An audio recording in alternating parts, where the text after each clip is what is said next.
नमस्कार मेरे प्यारे दोस्तों, मैं विशाल। मैं आज आपके लिए फिजिक्स के अंदर एक मोस्ट इम्पोर्टेंट टॉपिक जिसका नाम है इलेक्ट्रिक फील्ड, उसके संबंध में वीडियो लेकर प्रस्तुत हुआ हूँ। देखिए, हमारे पास सबसे पहले एक प्रश्न है जिसकी चर्चा करते हैं। प्रश्न है, किसी बिंदु आवेश Q के कारण r दूरी पर स्थित बिंदु पर विद्युत क्षेत्र की तीव्रता का सूत्र व्युत्पन्न करें। यानी विद्युत क्षेत्र की तीव्रता E का सूत्र स्थापित करना है जब कोई आवेश Q के कारण R दूरी तक, मतलब उसका विद्युत क्षेत्र हो। तो हम सबसे पहले सॉल्यूशन में देखते हैं। माना बिंदु O पर स्रोत प्लस Q रखा है, जिससे R दूरी पर स्थित बिंदु P विद्युत क्षेत्र की तीव्रता ज्ञात करने के लिए एक परीक्षण आवेश Q नोट लेते हैं।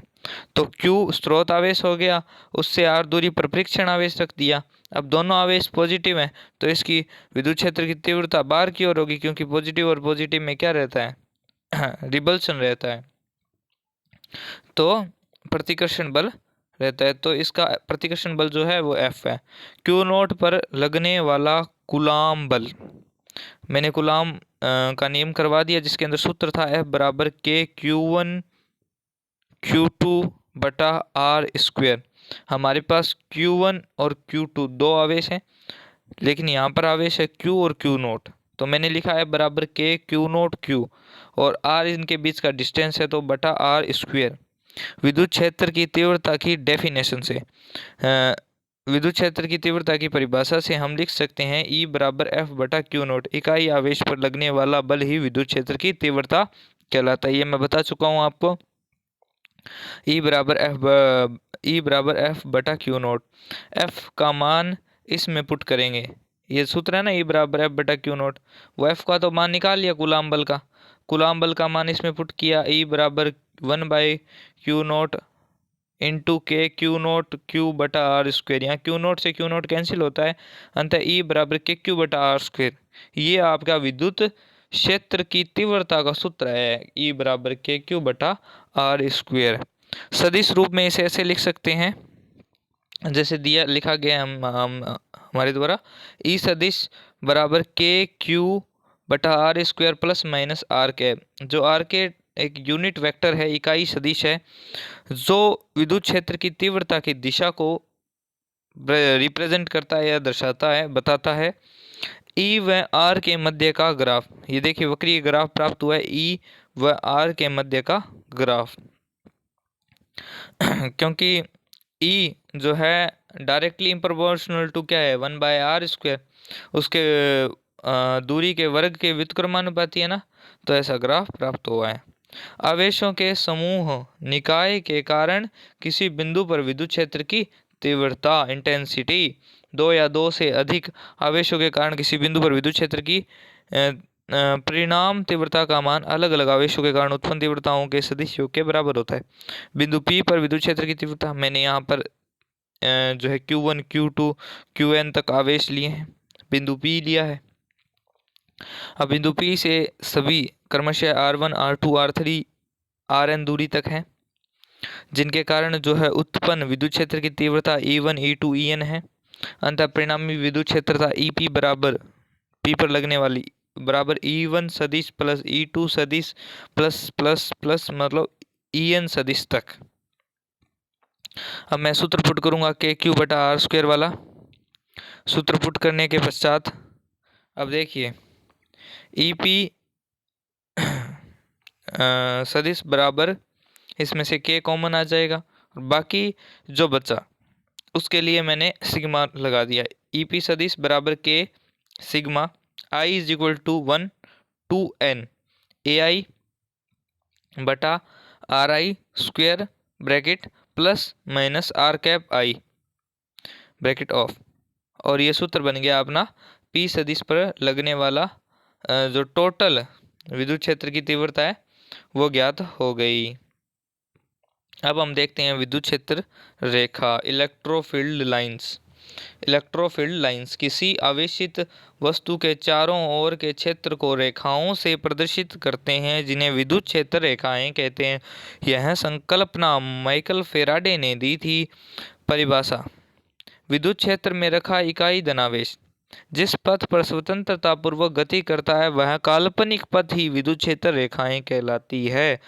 विद्युत क्षेत्र में रखा इकाई धनावेश जिस पथ पर स्वतंत्रता पूर्वक गति करता है वह काल्पनिक पथ ही विद्युत क्षेत्र रेखाएं कहलाती है। क्वालिटीज विशेषताएं, ये धनावेश से बाहर निकलती है। जो विद्युत क्षेत्र रेखाएं हैं वो धनावेश से बाहर निकलती है और ऋणावेश में प्रवेश करती है। तो पॉजिटिव से तो ये निकलेगी और नेगेटिव में प्रवेश करेगी। जैसा मैंने चित्र में दिखाया, पॉजिटिव से तो ये निकल रही है, आउट हो रही है, और नेगेटिव में इन हो रही है, इन नेगेटिव में हो रही है। विद्युत क्षेत्र रेखा के किसी बिंदु पर खींची गई स्पर्श रेखा उस बिंदु पर विद्युत क्षेत्र की दिशा को व्यक्त करती है, डायरेक्शंस को व्यक्त करती है। इलेक्ट्रिक फील्ड की डायरेक्शन को जो स्पर्श रेखा है, यानी विद्युत क्षेत्र रेखा के ऊपर स्पर्श रेखा अगर खींची जाए ना, तो वहाँ का जो पॉइंट है वो विद्युत क्षेत्र की दिशा को व्यक्त करेगा। विद्युत क्षेत्र रेखाएं कभी एक दूसरे को कभी भी एक दूसरे को नहीं काटती। विद्युत क्षेत्र रेखाएं कभी भी एक दूसरे को नहीं काटती, क्योंकि इनके कटान बिंदु पर विद्युत क्षेत्र की दो दिशाएं होगी, जो कि असंभव है। विद्युत क्षेत्र रेखाओं का घनत्व डेंसिटी विद्युत क्षेत्र के मान को व्यक्त करता है, बताता है।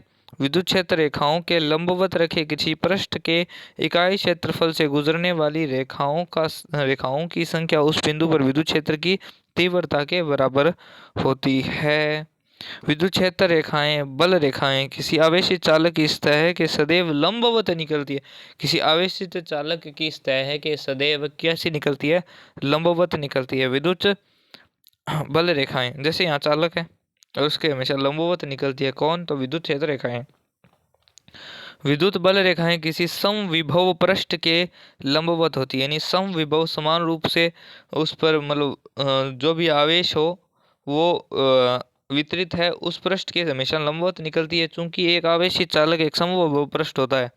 एक आवेशित चालक यानी एक आवेश द्वारा आवेश वितरित जो चालक है एक समविभव पृष्ठ होता है। क्षेत्र रेखाएं चालक के सदैव ही पृष्ठ के लंबवत निकलती है। दो सजातीय आवेशों के कारण विद्युत क्षेत्र, अभी देखिए पॉजिटिव और पॉजिटिव जो आवेश हैं उनको निकट लाया जा रहा है। तो निकट लाएंगे तो इनमें हमें पता है पॉजिटिव और पॉजिटिव के बीच में क्या होगा? रिबल्सन, प्रतिकर्षण होगा। तो इनकी जो विद्युत क्षेत्र रेखाएं हैं वो भी रिबल होकर उसी प्रकार डायरेक्शन में घूम जाएगी जैसे ये घूमी हुई है ना। और हमें तो पता है प्लस से निकलती है ये, और निकलते हुए कैसे मूव कर गई है आप चित्र में देख सकते हो। समरूप विद्युत क्षेत्र जिसका प्रत्येक बिंदु पर मान व दिशा समान होते हैं वह समरूप विद्युत क्षेत्र कहलाता है। जिसका प्रत्येक बिंदु पर मान व दिशा समान होते हैं समरूप विद्युत क्षेत्र कहलाता है। एक प्लेट पर प्लस क्यू आवेश दिया व दूसरी प्लेट पर माइनस क्यू आवेश दिया, अंततः प्लस क्यू आवेश से जो विद्युत क्षेत्र रेखाएं हैं वो माइनस क्यू आवेश की ओर अग्रसर हैं। समरूप वह असमरूप विद्युत क्षेत्र रेखाओं को छांटिए।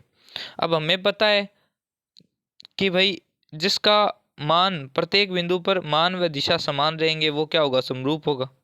अब पहला आपके पास दिया है, इसका मान तो चलो माना कि भाई ये जा एक ही जगह रही है, समान है, लेकिन दिशा क्या है? अलग अलग है ना। कभी दिशा ये है कभी दिशा वो है, तो दिशा डायरेक्शन चेंज हो रही है, तो असमरूप है। ये गोल जो अर्धवृत्त जैसा है। और दूसरे में देखो मान भी तो अलग अलग है और दिशा भी अलग अलग है, आपके सामने है, तो असमरूप है। तीसरी में देखिए ये एक तरफ जा रही है सभी, तो दिशा सेम रहेगी, और मतलब एक ही जो है इनका, हाँ मान एक ही है, परिमाण एक ही है या मान एक ही है, समान है, सबका मान क्या है? समान है। अंततः यह एक समरूप दिशा और मान समान होने के कारण एक समरूप होगी, समरूप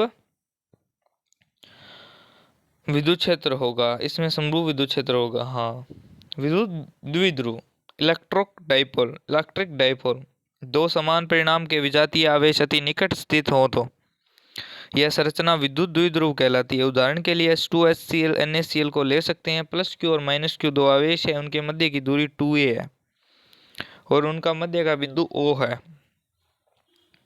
जब दो विपरीत प्रकृति के आवेशों को एक साथ रखा जाता है तो ये संरचना विद्युत द्विध्रुव कहलाती है। दोनों आवेशों के बीच की दूरी को 2a से प्रदर्शित किया जाता है, जिसे द्विध्रुव लंबाई कहते हैं। अब मैंने एक देखा टॉपिक विद्युत द्विध्रुव आघूर्ण P। किसी एक आवेश के परिणाम Q तथा आवेशों के बीच की दूरी 2a के गुणनफल को विद्युत द्विध्रुव आघूर्ण कहते हैं। P बराबर Q इंटू 2a होता है।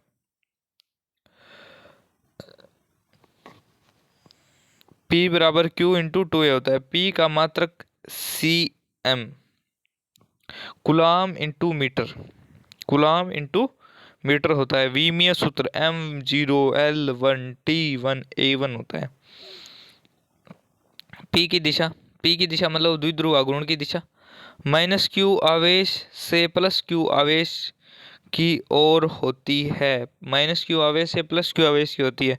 और मैं पूछूं विद्युत क्षेत्र की तीव्रता, विद्युत क्षेत्र रेखा की दिशा, तो आप बोलोगे +q आवेश से -q आवेश की ओर होती है। और मैं बोलूं विद्युत द्विध्रुव आघूर्ण की -q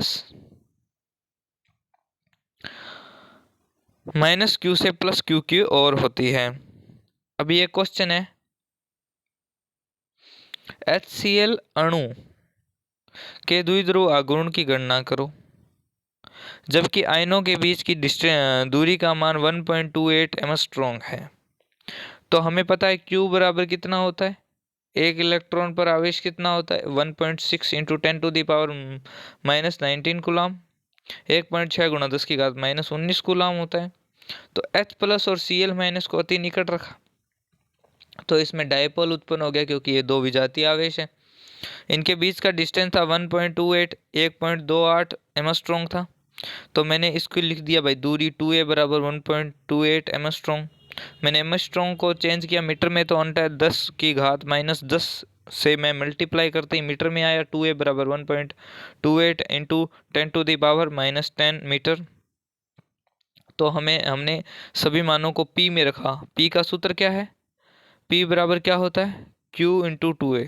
तो Q का मान रखा इंटू 2a का मान रखा, तो 1.6 इंटू 10⁻19 कूलाम और 1.28 into 10⁻⁻10 metre.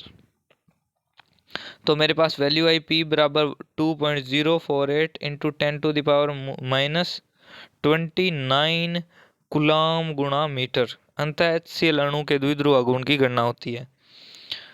Thank you very much दोस्तों, वीडियो पसंद आई हो तो लाइक करना। नेक्स्ट टॉपिक्स के लिए मैं आगे वाली वीडियो बनाऊंगा। Okay, thank you very much.